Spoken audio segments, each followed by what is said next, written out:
Hello everyone, I'm Brandon Adams. This is Mike Johnson. Welcome to Path to the Playoff, presented by Academy Sports and Outdoors, for all, for less. As we take a look at how the College Football Playoff Selection Committee deliberated on Tuesday night, the top six, and for me the big story here was the response to Clemson's blowout victory over South Carolina.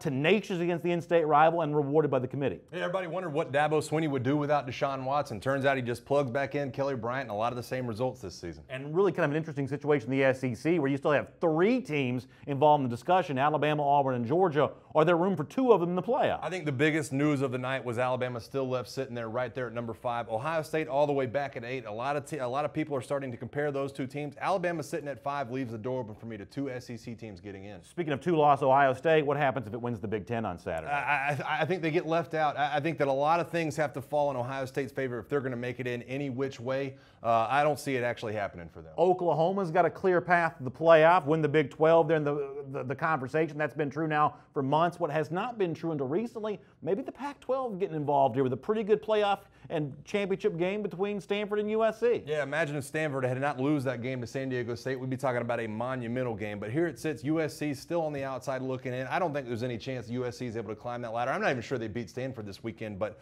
still a two-loss team and still a team to be heard from. Rankings out on Tuesday. The real rankings, though, come out on Sunday. It's the football this weekend. It'll determine who fills the slots. We'll be here to cover for it all. Thanks for being with us on our Path to the Playoff, presented by Academy Sports and Outdoors.